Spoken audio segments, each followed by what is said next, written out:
This is the moment WWE tried to erase from history. And today, you'll learn the untold story behind it. He was a celebrated world champion, standing in the main event of WrestleMania. But after a horrific tragedy, his name was never to be spoken again. It started as a legendary career, not a single match. His journey didn't begin under the bright lights of WWE, but in the grueling training rooms of Canada.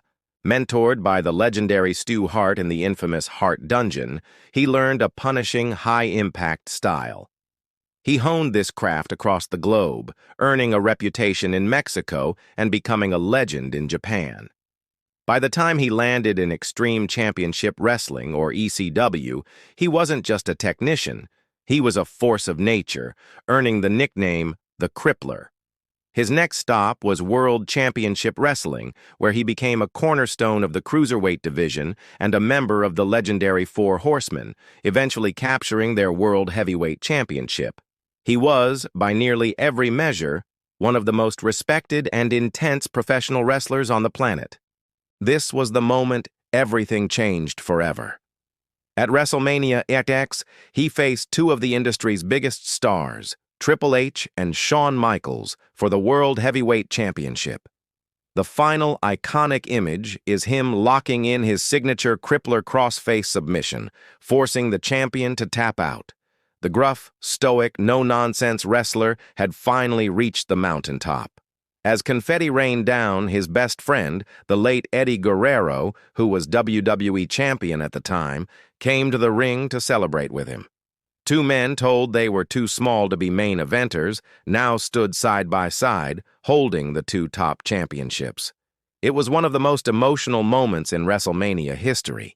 But no one could have imagined that just 3 years later, this celebrated moment would become an unspeakable memory, a piece of footage WWE would do everything in its power to bury forever. This story had been brewing for years, built on grit, sacrifice, and an unparalleled devotion to his craft. His journey wasn't about flash, but about an intensity that felt terrifyingly real. In ECW, he earned the nickname the Crippler, after an accidental move broke his opponent Sabu's neck. While horrifying, the incident perversely added to his aura. He was authentically dangerous. In WCW, he showcased his main event potential, delivering classics against rivals like Booker T and Kevin Sullivan. He captured the WCW World Heavyweight Championship in January 2000, but in a move that shook the industry, he walked out the very next day over backstage politics. He was a man of principle, willing to sacrifice the top prize for what he believed in. Along with his close friends Eddie Guerrero, Dean Malenko, and Perry Saturn, he jumped to the rival WWF, debuting as the Radicals, proving they belonged. This was the moment his rivalry with his own limitations turned into a real war. In WWE, he was never the chosen one. He was the wrestler's wrestler, the rabid Wolverine, who communicated more with blistering chops and suplexes than he ever could with a microphone. For all his acclaim, the World Championship seemed out of reach. That changed at the 2004 Royal Rumble. He entered the 30-man match at the impossible #1 spot. For over an hour, he fought, clawed, and survived, outlasting 29 other superstars by finally eliminating the Giant Big Show. It was a marathon performance, a testament to his endurance and will. He had punched his ticket to the main event of WrestleMania. The WWE officials tried everything to regain control, but chaos reigned. In June 2007, he was a respected veteran scheduled to compete for the ECW World Championship. He never showed up. He missed a live event on Saturday and the pay-per-view on Sunday, contacting WWE officials about a family emergency. But as the hours ticked by, a series of strange and increasingly disturbing text messages were sent from his and his wife Nancy's phones to friends and colleagues. Concerned, WWE officials contacted the authorities in Fayetteville, Georgia on Monday, June 25th, requesting a wellness check. This was the moment WWE tried to hide from the world. What police discovered inside that house sent a shockwave through popular culture. They found the bodies of Nancy Benoit, their 7-year-old son Daniel, and Chris Benoit himself. The investigation concluded it was a double murder and suicide that had unfolded over 3 days. Authorities determined that Chris Benoit had killed his wife Nancy on Friday night, his son Daniel on Saturday, and on Sunday he took his own life. On that Monday night, before the full details were public, WWE canceled their flagship show, Monday Night Raw, and aired a 3-hour tribute to his life and career.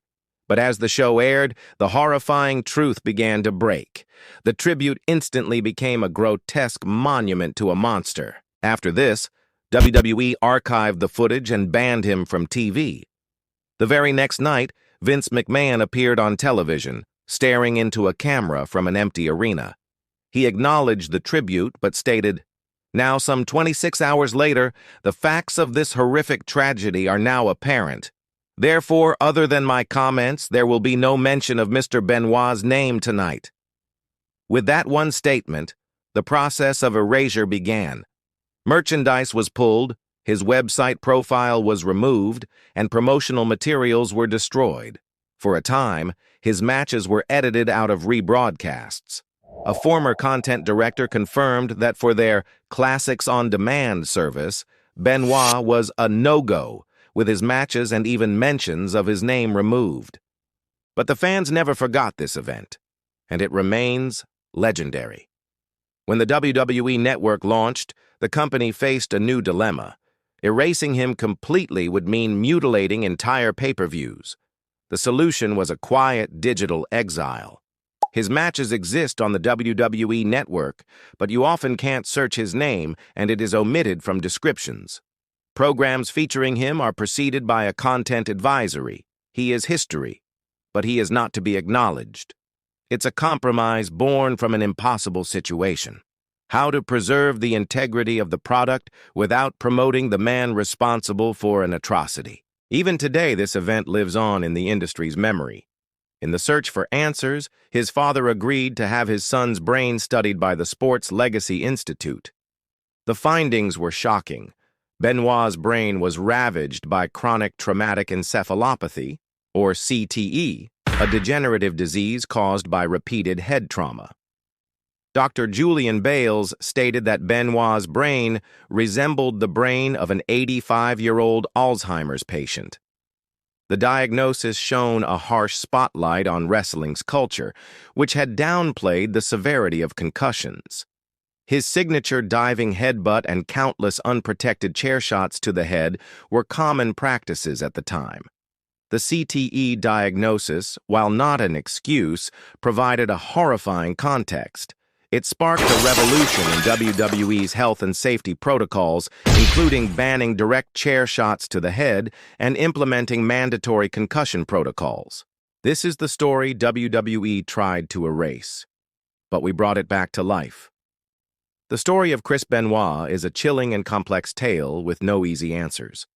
It's a story of a celebrated champion and a horrific monster, a man whose dedication to his craft was matched only by the depravity of his final days.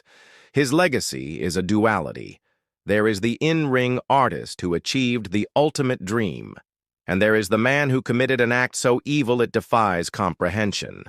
The triumph of WrestleMania XX will always be haunted by the tragedy of that Fayetteville home. His history has been scrubbed, but his shadow remains. So, do you believe WWE was right to erase him from its history books, or should the art be separated from the artist? Let us know in the comments.